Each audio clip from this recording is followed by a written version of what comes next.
Hello lovely viewers, মিমি এক্সপ্লেইনে স্বাগতম সবাইকে। আজকে আমি যেই মুভিটি নিয়ে আলোচনা করব সেটা এক সময় রান্নার জগতে ঝড় তুলেছিল। তো চলো কথা না বাড়িয়ে শুরু করা যাক। চলচ্চিত্রের শুরুতেই দেখা যায় এক চীনা শেফকে যার নাম হান। হান খুবই সুস্বাদু খাবার রান্না করত। তার রেস্টুরেন্টটি ছোট হলেও সবসময় পরিপাটি ও ঝকঝকে থাকতো। রান্নার প্রতি তার ছিল গভীর ভালোবাসা ও দায়িত্ববোধ।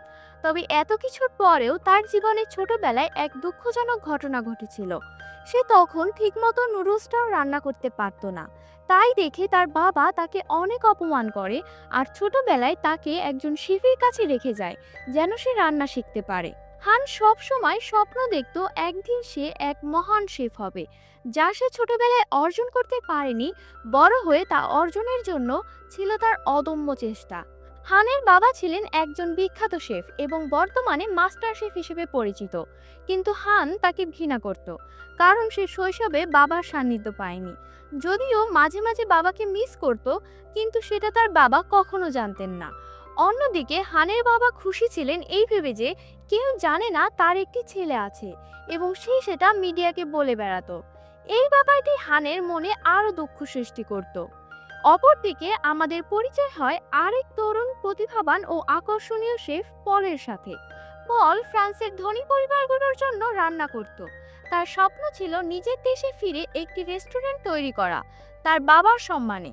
তাই সে একটা বড় প্রজেক্ট রিজেক্ট করে সেই স্বপ্ন পূরণের জন্য সে বিদেশ ছেড়ে নিজ দেশে ফিরে আসে। তারপর পল রান্না করার জন্য মাছ বিক্রেতার কাছে গিয়ে বলে, একটা বড় মাছ দেখাও। কিন্তু মাছ বিক্রেতা তাকে বড় মাছ দিতে অস্বীকৃতি জানায়।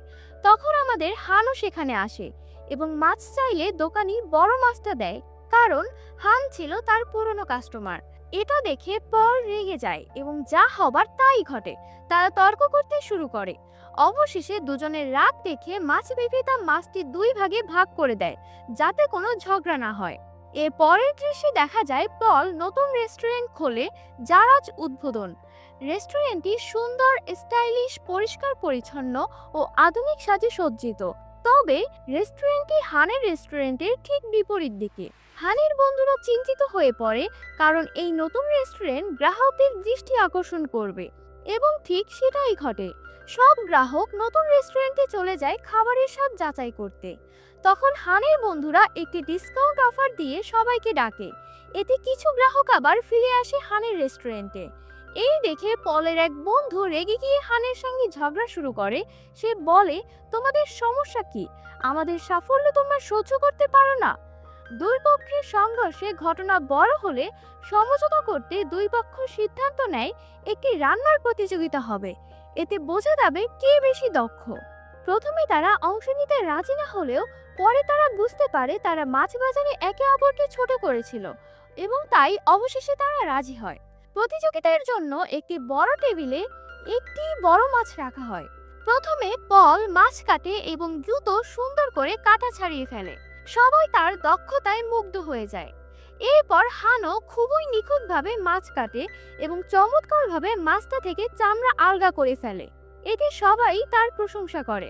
অর্থাৎ উভয়েরই কাজই ছিল অসাধারণ। প্রতিযোগিতা পর্যবেক্ষণ করতে আসেন একজন সম্মানিত চেয়ারম্যান।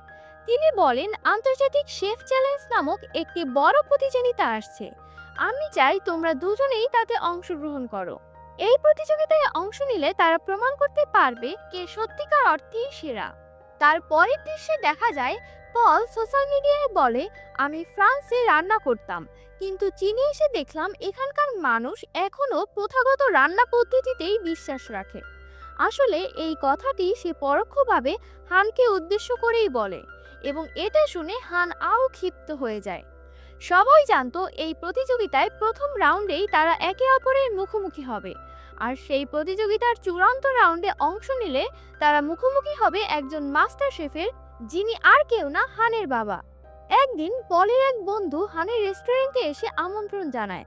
তারপর হান ও তার বন্ধুরা রেস্টুরেন্টে যায়, কিন্তু পল নিজে কিছু পরিবেশন না করে তার অ্যাসিস্ট্যান্ট মায়াকে দিয়ে খাবার পরিবেশন করায়, এবং তাদের খাবারগুলো দেখতে সাধারণ ডিম ভাজা ও একটা পাতার মতো গাছের টব হলেও স্বাদে ছিল সম্পূর্ণ অন্যরকম। হান খেয়ে খুবই রাগ করে। সে রান্নাঘরে গিয়ে চিৎকার করে, তুমি কি খাবার পরিবেশন করছো নাকি ম্যাজিক দেখাতে নিয়ে এসেছো? তখন পল শান্তভাবে বলে, চলো দেখি কে ভালো মাংস রান্না করতে পারে। হান তার চ্যালেঞ্জ গ্রহণ করে ও দক্ষতার সাথে মাংস রান্না করে। এরপর পলও একই ডিশ অন্যভাবে তৈরি করে। হান সেই ঘ্রাণ নিয়ে হতাশ হয়ে চলে যায় এবং বুঝতে পারে পলের পদ্ধতি অনেক আধুনিক ও দ্রুত। ওইদিকে পলও হানের রান্না করা মাংস টেস্ট করে অবাক হয়ে যায়। এর পরের দৃশ্যে দেখা যায় হানের শেফ শিক্ষক হানকে ফোন করে এক জায়গায় ডাকে। হান গিয়ে দেখে সেখানে তার বাবা। সে রেগে গিয়ে তার কাছে যায় ও বলে, এখন কেন ডাকছো? তুমি তো কখনো স্বীকার করনি আমি তোমার ছেলে। কিন্তু তার বাবা উত্তর দেয়, আমি চাইনি কেউ ভাবুক তুমি আমার পরিচয়ে সফল হয়েছো। আমি চাই তুমি নিজে নিজেই এগিয়ে যাও। হান ক্ষোভে বলে, তোমার কোনো সাহায্যের দরকার নেই, এবং রাগে সেখান থেকে চলে যায়। তারপর দিন আন্তর্জাতিক প্রতিযোগিতা শুরু হয়। পল খুবই কম সময়ে চমৎকারভাবে সাজিয়ে গুছিয়ে দৃষ্টিনন্দন পদ্ধতিতে একটি মিষ্টান্ন তৈরি করে, এবং হানও পুরনো পদ্ধতিতে চমৎকারভাবে একটি চিকেন ডিশ রান্না করে, যদিও একটু তার সময় বেশি লাগে পুরনো পদ্ধতিতে রান্না করার জন্য, তবে সে সঠিক টাইমেই তা শেষ করে। দুজনেই কঠোর পরিশ্রম করে। বিচারকরা স্বাদে পার্থক্য করতে না পেরে দুজনকেই সমান নম্বর দেন, কিন্তু এক বিচারক বলেন পলের উপস্থাপনা খুবই ভালো ছিল এবং তাকেই বিজয়ী ঘোষণা করেন। এতে হান হতাশ হয়ে সেখান থেকে চলে যায় এবং সে ভাবে সে যত ভালো রান্নাই করুক না কেন তার ভাগ্যে ভালো কিছু নেই। হান পরাজয়ের কষ্ট নিয়ে ঘরে না ফিরে দিনের পর দিন ভিডিও গেম খেলে নিজেকে ব্যস্ত রাখে। একদিন সেই শেফ যার কাছে ছোটবেলায় হান বড় হয়েছে সে এসে বোঝায়, জয় পরাজয় জীবনেরই অংশ, আজ হারলেও কাল তুমি জিততেই পারো। তাই হান অবশেষে ঘরে ফিরে আসে ও নতুনভাবে প্রস্তুতি শুরু করে। ওইদিকে পলের এক বন্ধু বলে, তোমার বন্ধু মায়া দীর্ঘদিন ধরে তোমার পাশে আছে, তাকে পরবর্তী রাউন্ডে শেফ পদে সুযোগ দিয়ে তুমি অ্যাসিস্ট্যান্ট হও, কারণ পরবর্তী প্রতিযোগিতায় দুজন করে একটা টিমে অংশগ্রহণ করতে হবে। কিন্তু পল জানায় মায়া তো রান্না করতে পারে না, তাছাড়া সে আমার গার্লফ্রেন্ড এবং আমার বিশ্বস্ত অ্যাসিস্ট্যান্ট হিসেবেই এতদিন ছিল। তখন মায়া এসে তাকে দুটি সুপের বাটি দিয়ে লবণ টেস্ট করে জানাতে বলে। তখন আমরা জানতে পারি পল আসলে একজন টেস্ট ব্লাইন্ড, এবং তখন এটা তারই গার্লফ্রেন্ড মায়া ফাঁস করে দিয়ে তার সিক্রেট রান্নার বইটা চুরি করে বলে, এই বই দিয়ে সবাই তোমার মতো রান্না করতে পারবে। এতদিন আমি তোমার সাথে ছিলাম শুধু তোমার রেসিপি চুরি করে আমি একজন বড় শেফ হব সেই আশাতে, তোমাকে এখন আমার আর কোনো দরকার নেই।